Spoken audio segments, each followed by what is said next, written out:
What is up, everybody? It's me, Duke Farley, back at it again, and I am joined this evening by Keaton.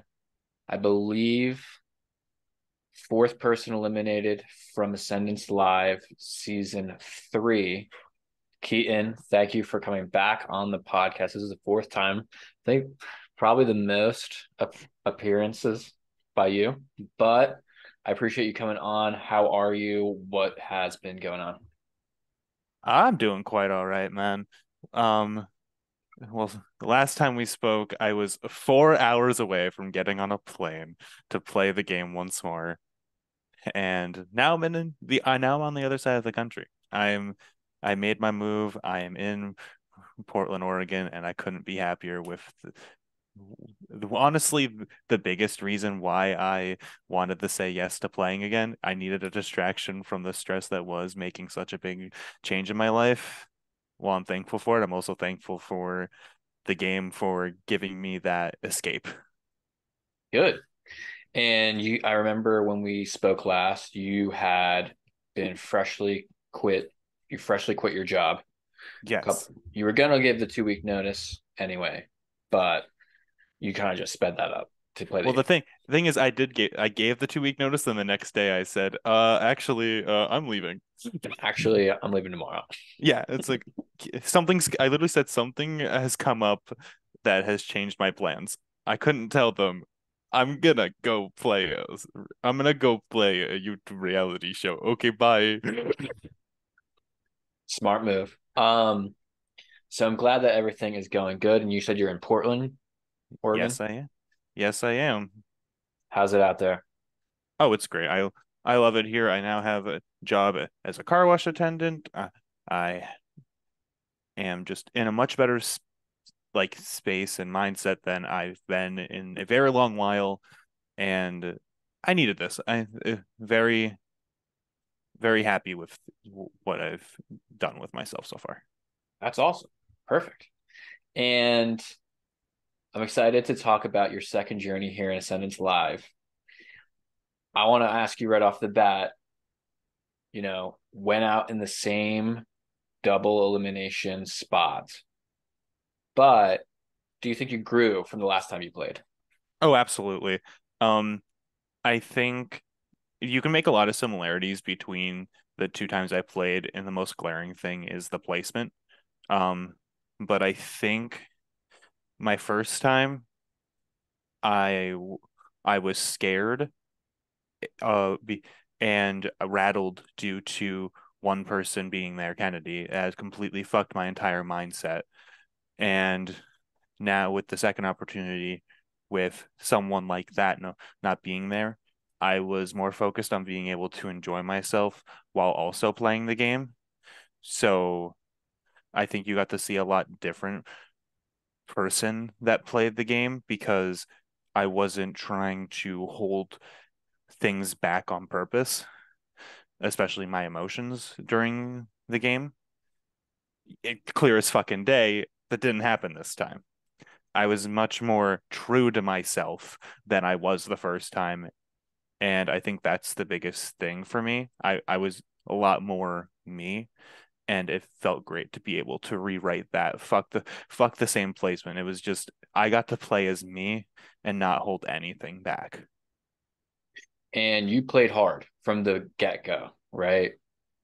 You went out, and it seems like your name was out there the entire 4 rounds that you were, in the game. It's probably gonna be number one, absolutely. From Why do the you think second that I stepped out. why do you think that was the case? Do you think it was because you were the only returner, or what do you think happened? Oh, it's because I was the only returner. No, it was because I was the only returner. I know that for a fact. But that was 1000% it. I was like the fact that I made it 4 rounds is a fucking feat within itself to me. Uh, if it wasn't for a couple key conversations in the last minutes of round one, I don't get to this point. I show up and at the end of at the start of day one, my ass is out the door. But it was just a couple key conversations that saved my ass. And frankly, it shouldn't have. It was a miracle that I got out. Miracle I got out the second time. A miracle I was able to win a challenge. And a miracle that there was even a chance for me to survive at that point. So Right. yeah, no, it was literally the target I had my back was just simply from being there before. It could have been anyone. I think they would have gotten very similar treatment. So why do you think that your name was specifically brought up as a target in that first round where Adam is gone? Um Specifically just because you were the only returner. Yes. Um, I don't just think that. Um, I know that like I was told that. Um, One stop, the dust is settled. I was given that confirmation. I can't remember from who, but at least by a couple people that said you were never gonna get far in this game, and it was just because you played before. Which, Do you think that's y fair? yes, you know what? Yes, I do think it's fair because I have a lot more knowledge, and one of the unique things about a lot of these games is that's the same location. It's not like I went to a different place. They had to find a new location. I went back to the same house. So Yeah. for me, it was a place of comfort. For me, it was something that I knew, and, and it was and it was something that I had more experience over than them, even if I didn't do well. So yeah, I think it's actually completely fair that they'd look at me because, in all bluntness, if someone from season one played season two, I likely would have had the exact same thought process. So it's as much as it sucks to have it happen to you, I can't blame them for thinking that way because why would you want to have someone who has played before there? Be like, yes, sure, they're a shield for a bit, yes, but you're never going to take them to the end. You're never going to allow this person to get there because if they do, they don't even have to have a game in all reality. They could just sit there and be like, I played before. Why the hell did you let me get here? And that's enough. Like, I'm a threat to win simply by stepping into the door a second time. I could have made every wrong move and been a threat to win that game just because of the fact that it wasn't my first time. Are you surprised that you went out fourth, the fourth person voted out? Um, do you think people should have been more willing to use you as that shield and then maybe get rid of you during the jury phase? Um, am I surprised? No. Am I confused? Yeah. I mean, the biggest thing is that the Coliseum fight happened that night, Wow. 6 hours before the the vote, before the 30 minutes. It happened at fucking 4 a.m. Um, Yeah. and I thought that that gave me a chance. I thought that Ozzy being a part of that fight, I thought that was the thing that was killing his game. I thought that, oh, okay, he's in this fight. That's why you see me say almost nothing. I I just simply try to figure out what's being said and then I lay right back down. Like you can like I'm not dealing with this. I'm showing that I am not engaging in this conversation because I already had to engage of 3 rounds full of being the fucking problem. So I'm not allowing myself to be the problem. So I thought that would get the target on him because I thought that's why the target got on me because I was forced to be loud. But I guess a fresh face that claimed that they didn't know how to play was much more usable than someone who is such a shining target. Like I had a bullseye on my back the size of fucking Australia. So Yeah. I I am I surprised by it? No, I think at that point it's just my luck my time has run out, my usefulness is gone. Like things have started to get made and I'm not a part of them. And but I think I could have been used a little longer. I think if the circumstances were a little different, I could have lasted a little longer. And so I wanted to ask you, the first couple of rounds where you're vulnerable, it seemed like it was more so just get through the round, right? Kind of just anybody but me.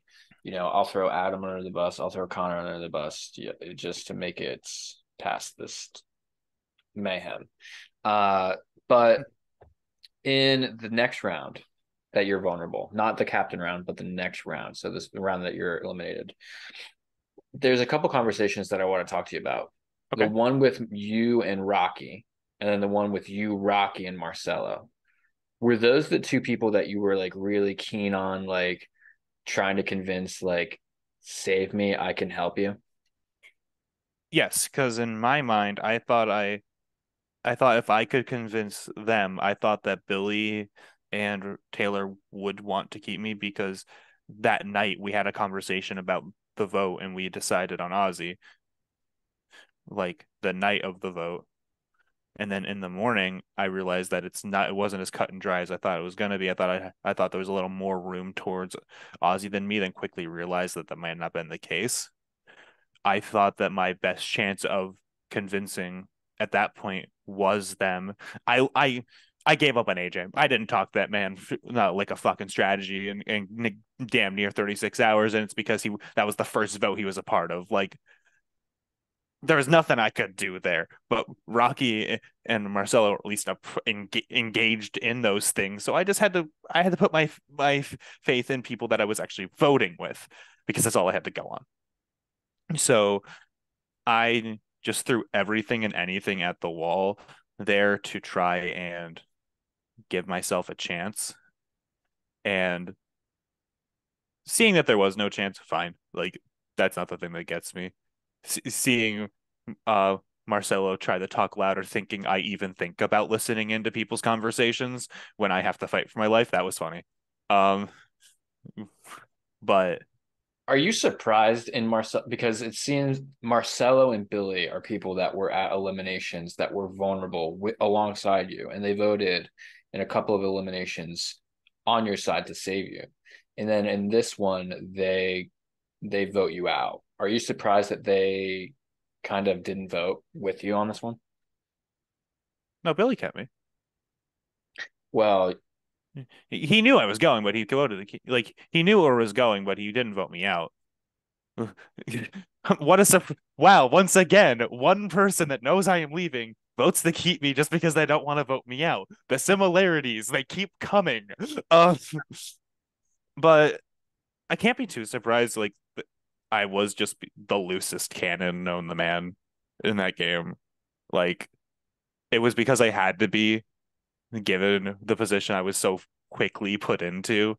So like I get it. Like if you're seeing it with Marcelo's game. It's just he was in the same boat I was, but he was quieter. It was what he's doing for himself. And with Billy, you're seeing it there too. It's he's evaluating what's best for him and trying to fight for me isn't best for him there. Um I the reason that I know my game is over is with 15 seconds left, Billy pulls me aside and says everyone voted you. Everyone's voting you, you're done. Unlike the first time, I was told that I was done. It wasn't a guess. It was a known fact. I still fought. I still said what I needed, what I wanted to at elimination, because if I'm already getting votes, it doesn't hurt me yeah. to throw one last pitch. But I knew I was going that time, which is why you watch me break down. There, like that breakdown starts in line to vote. I can't. Mhm. I'm not fucking composed. I'm not fucking composed at all when I'm voting. I come back. I'm walking back, fucking crying. Yeah. I'm just shattered.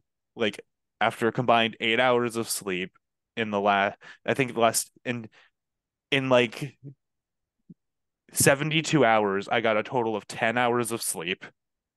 Yeah. I'm mentally out of it. Um,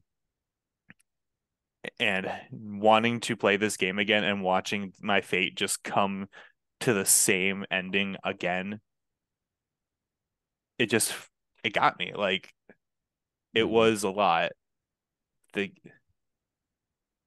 I didn't think I'd get that emotional over anything, and just watching like I thought I was gonna get. Let's be real. I thought I was gonna get voted out the second Papa said it's a double elimination again, and I'm like, ah, okay. Like in that moment, I'm like, oh, okay, so it's got to be me, so that way I fucking just look like a fool. Uh, Do you think that nervous energy, like once he said that it's going to be a double elimination, translated into the challenge a little bit where you couldn't untie the puzzles, the blocks? yeah, absolutely. I was just scared. Eh, I Yeah. mean, also, but I was part scared, part that twine fucking sucks. It looked I terrible. started tearing it, and I was like splitting it in half. The reason I can't get it undone is because I'm making the knot tighter. Like the way the twine was, it was just like raveled in such a weird way to where I was just like it was going like this almost, and there wasn't a lot I could do to do. I didn't know I could use my teeth until I was told like 3 minutes later I after. thought you were going to have to go to the dentist after that. Nah, fuck it. I've been eating things I shouldn't be eating with my teeth for way longer. Like that's just another fucking day for me. Like what? Pencils? That's weird, man. Yeah, no, I don't do it now, but I will say that's look, I am no stranger to doing things like that. So I Like wasn't a afraid. full pencil, you've eaten one? Not like just like chomp, but like look, man, fifth grade me was a different insane. And when you're sitting in a classroom for like 3 hours with ADHD, you're just gonna start You get eating a hungry. pencil. Yeah, you're just gonna start eating a fucking pencil, man. I've heard of chewing on pencils. I haven't heard of consuming them I'm not saying it's been good. I'm not saying it's good for me, but it because was it's a not. thing I've done. No, it's not. No, it absolutely is not. I just wish I ate the rope sooner. That's my one regret in that challenge. I wish I just didn't even try the tie and just fucking went feral. Yeah. I mean, it was tough to watch. I was like, damn. Because then you got Rocky over your shoulder who had just like ran real fast to Yeah, get he the was he blocks to was you, so breathing done down with your me. neck, you know? He was Yeah. done, and I don't blame him for being done with me. It's like knowing that you were the best in your group and just watching like safety fucking fall. Like I get, and again, no one got sleep. These motherfuckers. First night, everyone stayed up till 4 a.m. Second night, everyone stayed up till 4 a.m. Like everyone's just at their fucking wits end with each other. Like it wasn't season two. We got like fucking 6 hours, 7 hours of sleep. We are all fucking reasonable human beings. And that's what you want. But That's what you'd like. But these people were here to fucking play and play hard, so no one was allowed to sleep, which is why you got all the bullshit that you got, especially the fucking Coliseum.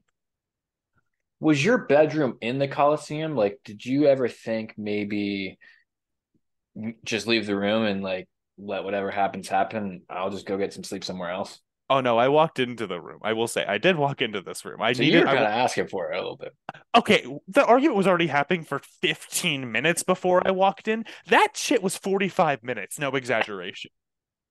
I was already well going on at this point. I just walked in because I'm not gonna not hear this information from the source.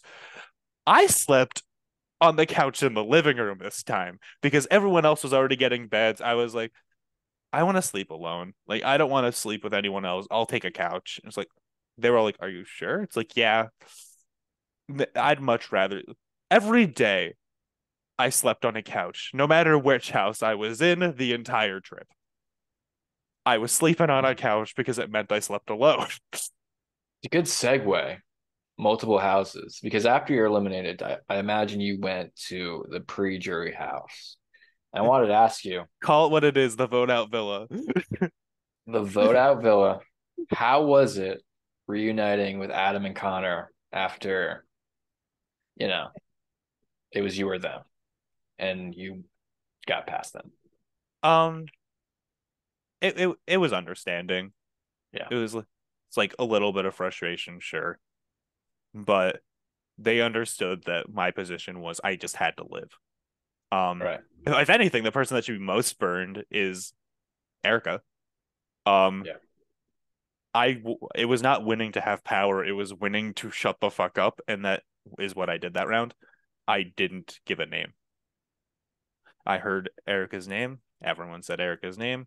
As much as I wanted to fight for someone who actively kept me in the game, I had to make a choice. And I thought that being silent was better. I think I was a dead man walking anyways, so maybe I should have fought a little more. But I thought that if there was any way to repair the first fucking 12 hours of my game, it was that. So if anything, she should have been the most burned by me, but she wasn't. Erica's lovely, so of course she's not gonna be. Um, it was fine. We were all chilling. Like I it was can't no imagine Connor would get very mad at anything. no, Connor's wonderful. I love Connor. Yeah. We don't talk a lot, but like I genuinely love that man. It was nice to get to meet him. I because we've known each other for a while through these games. Like I've been playing with him for damn near 5 years on like with all the games we've played. Like Con the way Connor is, the way you saw him is genuinely how he is. Like he'll just fucking make you laugh every minute. Like he's the big goof. Like but he's smart and he's got a good heart to him, and I genuinely appreciate him. And Yeah. uh, and on part of that that trip wouldn't be the same without Adam there as well. Um, once everything once the game was over and we were all just chilling after we went out to eat. Once we came back, You um, didn't forget your wallet, did you? I had my I that shit went in my bag so fucking fast, Duke. I was not doing this shit again. I knew exactly where my wallet was this time. Um, Good. but once we got back, Adam hosted, God, was it like a 20 something person mini Mm. of his game, the Chosen. Okay. Like like just because he went overs doesn't mean he didn't make an impact on a lot of people there. And like that trip would have not been anything close to the same if it wasn't for him being there. And I'm very thankful that he was. And I've got the Yeah, chance to meet him. Adam's a great guy. Connor's a great guy. I'm sure Erica's a great woman as well. I didn't get the chance to talk to her on her exit interview just yet. Oh, I'll go fight her. BRB. I'll just fucking go. Hopefully she answers the FBDM. Um, Maybe she hasn't seen it. Maybe I she don't just think she hasn't has. seen it. But Keaton, it was so fun to watch you play a second time in this game. And I definitely was super critical of your first couple rounds. As a lot, I feel like many probably were.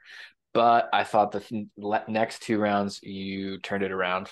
You know, the safety I think definitely helped. Um, but I think you definitely grew as a player, man. I appreciate it. There is something I actually want to say with the round I won safety. That was a Sure. major conversation. I don't believe it. If it was in the episode, fucking kill me. But I don't think it was. Second. Um, because it doesn't seem like any of the discussion regarding the team, like the duos being made, was in the episode. We have not I seen much of that except for the round that you went home where they were talking about setting it up to get rid of the trio. We didn't see any of your discussion with Kiara. Okay, Kira. so here's what happens. Everyone starts making their teams. I pull Kira aside because Oh. I've witnessed her first two rounds, and I'm seeing she's very good at challenges. Mhm. This is probably my best bet. She is probably the person I have the best chance of actually wanting to um have me win and would be good at it. So I go to her. I try to ask her to see if she would. She said, "Let's find out what happens."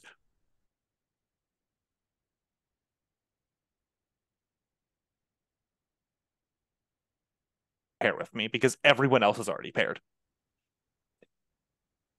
And what is worse is for her, that conversation actually got a lot of heat on her, because she was talking to me. I was such a big fucking target in this game that simply everyone knowing have that she had a private conversation with me actively was a hindrance to her. People gave her a lot of heat for that conversation and was like, "Why the hell are you talking to him?" In that conversation, you kind of cut out there a little bit, but the Fuck. conversation between you and Kira was regarding setting up the teams or Yeah, just yeah, you yeah. got okay. Just being like, "Hey, would there be any chance that you'd be willing to?" And she's like, "Well, we'll see what happens with the teams." We walk back in. Everyone has already made their team. Like everyone already did it. So we're just like, okay, well, we're working together now. Okay. It look like it's happening. Um, she, she tells me, once the game's over, that she wanted to throw it. She fully wanted to throw that. If she wasn't as competitive as she was, she would have thrown it if she was just thinking strategically. But thank the fucking Lord that she has competitive drive. Go fucking look at the Survivor game where she holds onto that fucking thing for damn near I've heard, 6 hours. I've heard about that. Like she's got a competitive drive like no other, so she couldn't throw it. Not because she didn't want to, but because she like it's not in her. It's not in her to not give it her all. And did you guys discuss how you wanted to split up the teams if you had won? Mm-mm. Did you have any strategy with the way that you picked your team? Yes, you would think that I would have thought that the teams might be three. I did not. I thought I'd get all the picks. So clownery on me for that one. Um, I so I pick CJ because I trust him. You see that he doesn't think that. Um, but I trusted him still. Um, because he's one of the few people I felt like I could trust at that point. Um, I pick Rocky because he's good at challenges and he's Yeah. proven that. So I wanted him there to give us a chance.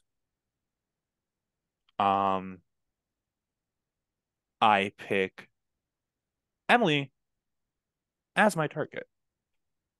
That I Okay. picked her. I picked that was if we lost, I wanted someone to vote out. I didn't know anyone's relationships to damn near anyone. I was gonna I was gonna pick Emily to I was going to pick Emily to make her a target.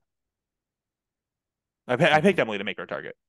Um, but then after I pick Rory or like in the order, like after I pick my last person, they draw the fucking they draw the fucking balls.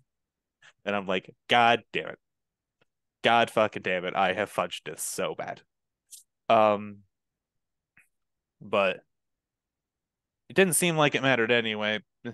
CJ's ability to retain a story was goddamn abysmal, so didn't matter what I picked. Picking him sank it for everyone. Love him, but Yeah. I think he remembered three sentences. In the heat of that challenge, I could see the bright lights, shining down on you. Yeah, It can get tough. I I have sat in that room and heard both stories. I have Which one did you like the most? I like that one more. I I mean I liked the difficulty of the first one more because the God that one was hard. Hmm. Um, but I liked the second one, if nothing more than to give a nice little tease. Um, with what was said for the title for season four, because that was before all the apps went out. Yeah. So see, when we heard that, it was like, ah, Ooh. okay, that's interesting for what's to come. The Um, Dueling Duos, season four. Dueling, yep. At that, that was that was the big thing that caught my eye there. But I like both stories a lot. I think I uh, something that's to be said is that um Nicole, Papa, and Maddie, they made a lot of positive adjustments to the challenges, and now especially since they're working with the same place, they knew what they were working with. Hmm. So it felt so smooth. Like season two, it felt good, but it you could tell everything was moving parts as everything was going on. season 3 was a well-oiled machine. It felt smooth like butter, like everything just felt right. Not a single person, from what you could tell on the entire property, was stressed about anything happening except the people playing, but obviously. But like anything That comes with the territory. that comes with what we do here. But as far as like anything outside of that, it felt great. Like it was awesome to watch the just the growth that came from it, and it's a showing of what's to come, I believe. It's just going to keep getting better, Keaton. And the last thing I want to ask you, what was your favorite part of this experience? I remember last time we spoke about your experience in season 2. You loved hanging out with Erica, I mean, not losing your wallet, but that was part of the fun. So what was your favorite part this time? See, I know you asked this question, so I knew exactly what I was going to say. Um, Okay, nice. once the, so again after the game, um, I think a lot of people have left the property at this point, but someone who isn't gone yet is Rory. Um, Roy and I just stared out into the lake and the outer scenery of the property, and we just kind of talked for a little bit about life and how being out here and meeting each other was a genuinely fun experience to have, and we were both glad to do it. We just talked about all sorts of things for like 15 minutes, just staring off and getting the human element, especially with everything that was like with everything that was happening. It felt it was a great conversation to have, um, and it really showed me that I can have fun with this, and the the original tainting of the first time that came from Kennedy's existence was no longer there, and I was able to truly enjoy every minute of the experience. I had a lot of fun with everyone there. Um, I big fucking props to Jake Sparts, who made the Vote Out Villa fucking fun as hell, but not just during the game, but after, with all his games that he had set up for us. It was a fantastic time. Mm, Just because you were out did not mean you weren't having a fun time. Like, shout out Jake Sparks. oh, he's another thing. Without him there, I don't think the experience would have been the same as well, but in a vastly different way. Like he's I was so thankful to see him there again. So many of season 2, fucking Eric, Melissa, obviously, I mean, not just every like Jake and Erica from season 1, like everyone that was there made the experience what it was again. Stephanie, Mark, like Mhm. everything was just a fucking blast from start to finish. And without any one of those people there, without anyone that was there, I feel like it would be a very different experience to have. Um, I definitely did tangent the fuck once more, but it was just I love Sometimes the that whole happens. experience. I love the whole experience. I will never be able to say enough about how much I love the experience, and I love my 2 times. Are you I retiring? I never I never want to play Ascendance again. I'm done. This shit gives me too much trouble. I'm playing the fucking remake mini and I'm done. Like I don't think I'll ever play again. But You said I that can't. last time. Yes, because I know if they ask me, I'll fucking say yes, despite the fact that I'm saying this, Duke. I don't like. I know at least live, I'm done. Like that's just something that's Uh, obvious. You can't have 2 bad runs like that and never get a chance again. Like, which is fine. I had 2 runs that I can take good experiences from, and especially the second one, I put it all out there, and I I was the main character of the early game, and yes. I I loved that. I got a story that I was proud of, and my part of the story has now closed, and now it's time for everyone else to shine. And it only Somebody's got to gets step the fuck up. it only gets better from I can't here. wait. I can't wait, Keaton. And I appreciate you coming on. Most appearances for sure from a player on Lost at Sea podcast. So Hell yeah. I appreciate you doing it all four times. And hopefully, down the road we can get you on the podcast again. Oh, absolutely. All righty, man. I'm